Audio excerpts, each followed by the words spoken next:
2023-24 का हरियाणा का जो बजट है वो आज हमने पेश किया है। वित्त मंत्री के नाते ये चौथा बजट मैंने पेश किया है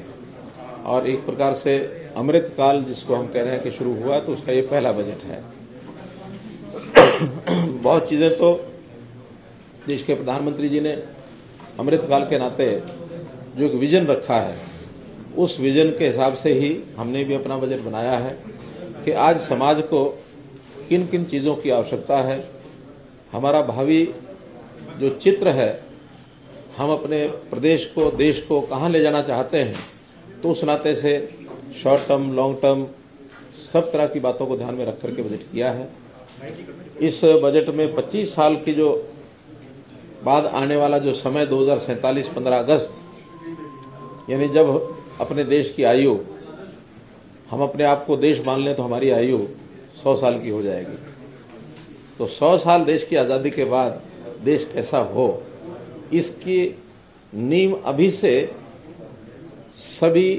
प्रदेश और देश को रख रहा है। उसमें मोटे रूप से हमने जो आज के इस बजट में कहा जा सकता है कि जो जरूरतमंद लोग हैं, चाहे वो गरीब है, फिर चाहे वो किसान है, युवा है, जिन जिन को लगता है कि एक रेगुलर वे में सहायता की भी आवश्यकता है, उसको आगे बढ़ने की आवश्यकता है, पैरों पर खड़े होने की आवश्यकता है, उस सारे हिसाब से हमने बनाया है। और विशेष तौर पर एक जो योजना हमने बनाई कि देश के यानी प्रदेश के सभी परिवारों की चिंता, सभी नागरिकों की चिंता हम किसी न किसी रूप में करें। परिवार से आगे अगर नागरिक इकाई हम देखते हैं तो आज 2,85,00,000 हमारी नागरिकों की एज पर पीपीपी, थोड़े हजार ऊपर नीचे हो सकते हैं, लगभग इतनी हो गई है। और हर एक की एक एज होती है, उस एज के हिसाब से हमने 6 भागों में पूरे आबादी को बांटा है। 0 to 6 दायित्व दिया है WCD को, 6 to 18 दायित्व दिया है स्कूल एजुकेशन डिपार्टमेंट को, 18 to 25 दायित्व दिया है हायर एजुकेशन को, 25 to 40 दायित्व दिया है युवा और कौशल और यूथ एम्पावरमेंट को, और 40 से 60 ये हमने दिया राजस्व विभाग को, और 60 से ऊपर जो हमारा सेवा विभाग है, सोशल जस्टिस इसको पहले कहते थे, उसी के साथ और कुछ चीजें जोड़ करके तो सेवा विभाग का नाम है। तो 60 से ऊपर के सभी नागरिकों का दायित्व उनको दिया है। यानी अगर एक परिवार में 6 सदस्य अलग अलग आयु वर्ग के होंगे तो 6 के 6 विभाग उस परिवार में जाएंगे।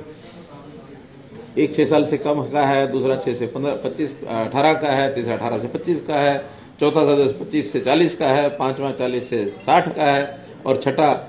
60 से ऊपर का है। तो हर एक विभाग उस परिवार के साथ जुड़ जाएगा, एक एक सदस्य के कारण से जुड़ेगा, लेकिन ओवरऑल हर एक सदस्य की क्या आवश्यकता है, कैसा वो आगे बढ़ना चाहता है, चाहे उसकी आर्थिक कठिनाई है, उसकी रोजगार की कठिनाई है, उसकी पढ़ाई की कठिनाई है, उसकी कौशल की है, उसके स्वास्थ्य की है, उसके कर्जे की है, उसके रोजगार की है, आखिर चीजें तो यही है सब। तो इन सब चीजों के लिए माइन्यूट माइक्रो मैनेजमेंट ये करने की ओर आगे बढ़ रहे हैं, और ये सब संभव हुआ है परिवार पहचान पत्र जो हमारा एक प्रोजेक्ट है उसके कारण से। आपको पता है कि 3 साल से हम लगातार इस विषय पर काम कर रहे हैं, और संयोग ऐसा है कि जब कभी कोई चुनौती आती है तो उसको अवसर में बदल करके अगर काम करने का अवसर मिलता है तो वो कोविड है। कोविड वॉज ए चैलेंज, लेकिन उस समय में हमें भी अपने यहाँ ज्यादा समय बैठ करके काम करने का मिल गया, तो हमने उस समय का उपयोग इस सिस्टम को लागू करने के लिए उसके ऊपर काम करना शुरू किया। हमने उसको अवसर में बदल लिया, और आज इस परिवार पहचान पत्र की यानी एक प्रकार से इसका अध्ययन, इसके ऊपर रिसर्च, इसकी डिमांड, इसको लागू करने की घोषणाएं बहुत प्रांत भी कर रहे हैं। विदेशों को लोग जब उनके सामने रखते हैं, क्योंकि हम अपने प्रदेश की कोई बातें बताते हैं तो उसमें बाकी बातों के साथ ये भी रखते हैं, हम उद्योग की बात भी रखते हैं, हमारे टूरिज्म की बात भी रखते हैं, हमारे सिस्टम जो है कुछ देशों के लिए तो अपनी डेमोक्रेसी का भी सिस्टम रखते हैं। चाइना के लोगों को एक बार मैं मिला, मैंने कहा हमारे यहाँ एक ही महीने में कुछ दिनों के अंतर के बाद पंचायतों के चुनाव हुए, 70,000 लोगों का चुनाव,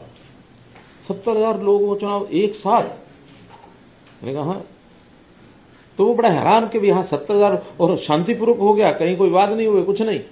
छोटी मोटी बातें कहीं होती होती है, अन्यथा सब चुनाव। तो ऐसे सिस्टम जब रखते हैं वहां परिवार पहचान पत्र की बात भी रखते हैं। वो कहते हैं ये क्या है, जब उनको बताते हैं तब उनको समझ में आता है इट इज यूनिक आइडिया। अभी खोज कर रहे हैं लोग ये आइडिया है किसका, बहुत लोगों से पूछते हैं, उत्तर किसी को